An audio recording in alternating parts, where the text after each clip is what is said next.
Tribal movement पढ़े थे। हमने पहले ये पढ़े थे कि ये ट्राइब्स रहती कहाँ कहाँ थी, मुख्य आंदोलन इन्होंने कहाँ किए, तो हम इस निष्कर्ष पर पहुंचे थे कि वो मेवाड़ में और वागड़ और सिरोही राजस्थान के 3 इलाके थे जहां पर इन जनजातियों ने, भील जनजाति ने मुख्यतः शुरुआत में आंदोलन शुरू किए थे। इनके साथ साथ लगती हुई गुजरात की कुछ रियासतें, ईडर, विजयनगर, सूंठ, पंचमहल के कुछ इलाके, इन क्षेत्रों में भी ये आंदोलन फैल गए थे बाद में धीरे धीरे। ये बातें हमने पढ़ी थी।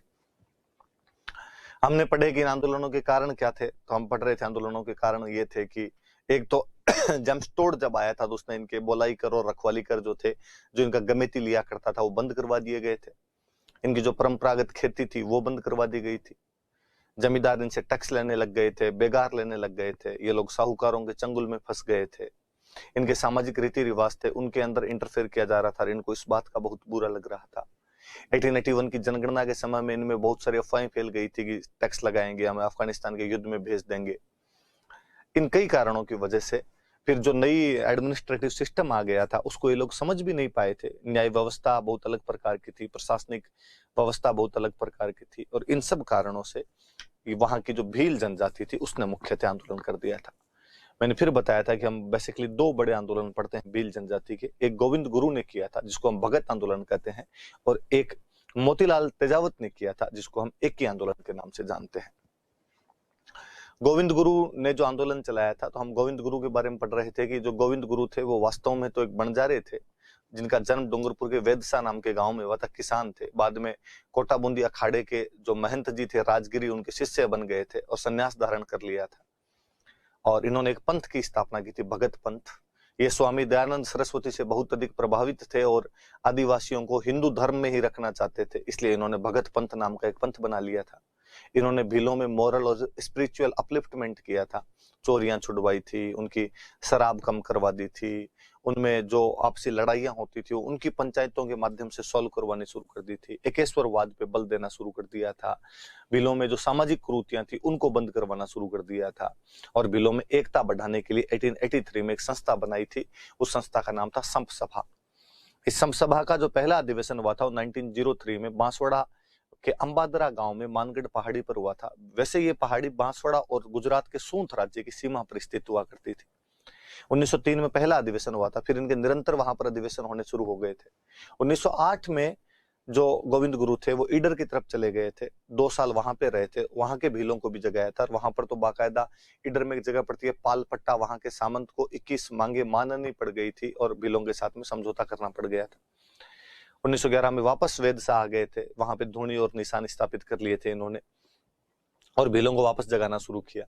इसी प्रकार 1913 के अंदर, 1910 में इससे पहले भील जो थे, संप सभा जो थी वो यहाँ पे शासन के सामने 33 मांगे रखती है जो मानी नहीं गई थी। 1913 के अंदर भील जब मानगढ़ पहाड़ी पर गए, शासन द्वारा उनको समझाने की कोशिश की गई। ऐसी अफवाहें थी कि भील नया राज्य बनाने की कोशिश कर रहे हैं। फाइनली 17 नवंबर 1913 को एक अंधाधुंध फायरिंग के अंदर 1500 से अधिक भील मारे गए थे। इसे राजस्थान का जलियांवाला हत्याकांड कहा जाता है। गोविंद गुरु वहां से फरार हो जाते हैं। हालांकि बाद में उनको पकड़ लिया गया था, गिरफ्तार कर लिया गया था। गोविंद गुरु गिरफ्तार ही कर लिए गए थे, फरार तो क्या हुए थे, बच गए थे, मतलब उसमें गिरफ्तार कर लिए गए थे।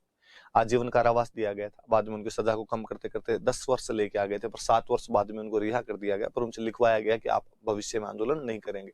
फिर फाइनली वो गुजरात के कंबोई या काम्बिया नाम के गाँव में चले गए थे, वहां शांतिपूर्ण तरीके से रहा करते थे।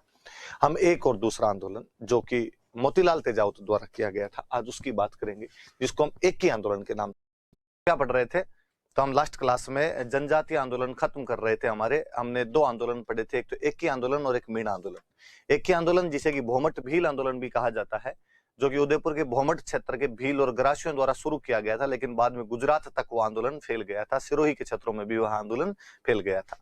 और हम पढ़ते हैं कि उन किसानों ने सबसे पहले वो मातृकुंडिया नामक जगह से उन किसानों ने आंदोलन शुरू किया। मोतीलाल तेजावत के रूप में उनको एक नेतृत्व प्राप्त हुआ। मोतीलाल तेजावत जो थे वो एक ओसवाल परिवार में कोल्यारी गांव में जन्म लिया था, झड़ोल ठिकाने में काम किया करते थे। बाद में उन्होंने कामदार की नौकरी छोड़ के भीलों का साथ देने का निश्चय कर लिया था और उन्होंने मेवाड़ महाराणा के सामने 21 मांगे रखी थी। गोकुल जी जाट के नेतृत्व में जाट किसान भी उनके साथ में थे। 21 में से हालांकि 18 मांगे मान ली गई थी। वन संपदा, सुअरों वाली और बेगार से संबंधित मांग नहीं मानी गई थी, पर मोतीलाल तेजावत ने उस दिन उदयपुर के जगदीश मंदिर की सीढ़ियों पर खड़े होकर भाषण दिया और उन्होंने कहा 3 मांगे तो हम खुद ही मान लेते हैं। मेवाड़ रियासत में बाद में जब कार्रवाई की बात आई तो बाद में यहाँ से सिरोही की तरफ चले गए और सिरोही के किसानों को भी उन्होंने पूरी तरीके से आंदोलित करने का प्रयास किया था। वहां के जो भील थे उनमें भी जागृति लाने का प्रयास किया था। फिर फाइनली वो गुजरात की तरफ चले गए और विजयनगर रियासत के नीबड़ा नाम के गांव में 7 मार्च 1922 को मेजर सटन वहां पर कार्रवाई कर देता है, फायरिंग कर देता है और उसके अंदर कहते हैं खूब सारे भील शहीद हो गए थे। मोतीलाल तेजावत फरार हो जाते हैं वहां से। 1929 में बाद में गांधी जी के कहने पर मोतीलाल तेजावत सरेंडर कर देते हैं। ईडर के खेड़ब्रह्म नाम की जगह पर गिरफ्तार कर लिया गया। मणिलाल कोठारी के इंटरवीन की वजह से 1936 में मोतीलाल तेजावत को बाद में रिहा कर दिया गया था। उन्होंने अपना शेष जीवन गांधी जी के रचनात्मक कार्यक्रमों में बिताया था। प्रजामंडल, मेवाड़ वाले प्रजामंडल से भी वह जुड़े रहे थे और हमने पढ़ा था उनके बारे में, उनको आदिवासियों का मसीहा कहा जाता है। लोग उनको बाबूजी के नाम से पुकारा करते थे। सिरोही के अंदर हमने कुछ घटनाएं पढ़ी थी। हमने सिरोही में पढ़ा था कि सिरोही में जब ये आंदोलन हुआ था तो वहां पर रमाकांत मालवीय जो दीवान थे उन्होंने पथिक जी और गांधी जी के माध्यम से इस बात को निपटाने की कोशिश की थी। गांधी जी ने तो यंग इंडिया में यहाँ तक लिख दिया था कि मोतीलाल तेजावत के साथ हमारा कोई लेना देना नहीं है। पथिक जी भी आए थे, उन्होंने तेजावत जी के साथ भी बातचीत की थी। भगवानगढ़ नाम की जगह पर मिले थे। गोपेश्वर नाम की जगह पे वो मालवीय जी के साथ किसानों से भी मिले थे, लेकिन हल कोई नहीं निकल पाया था। फाइनली सिरोही में भी फायरिंग कर दी गई थी। सियावा और बालोलिया और भूला नाम की जो जगह थी जहां पर फायरिंग वगैरह की गई थी। मेजर प्रिचार्ड कहता है कि उस दूसरे वाली जगह तो उसने कहा कि 50 लोग मरे और 150 लोग घायल हुए थे। तरुण राजस्थान वगैरह जो अखबार निकलते थे उन्होंने सिरोही के भील आंदोलन के बारे में खूब बातें भी छापी थी। हम मीणा आंदोलन के बारे में पढ़ रहे थे कि 1924 में अंग्रेजी सरकार ने कानून लागू किया था, क्रिमिनल ट्राइब एक्ट, जिसमें कहा गया कि अपराध करने वाली जनजातियां कौन कौन सी और उसमें मीणा जाति को शामिल किया गया। जयपुर रियासत ने उस कानून का एक्सपांशन करते हुए 1930 में एक जरायम प्रोफेशन एक्ट लागू किया था और उसमें प्रत्येक मीणा महिला पुरुष को थाने में हाजिरी लगाना अनिवार्य कर दिया गया था। इसके खिलाफ मीणा जनजाति में जागृति आई। उन्होंने 1933 में मीणा रीजनल महासभा का गठन किया था। 1944 के अंदर नीमका थाना में जैन संत थे मगन सागर जी महाराज, उन्होंने एक मीणा जाति का सम्मेलन बुलवाया। उन्होंने मीन पुराण नाम की किताब लिखी। उसके अंदर बाद में मीणा सुधार समिति वगैरह बनाई गई जो बंसीधर शर्मा और राजेंद्र कुमार अजय के द्वारा बनाई गई थी।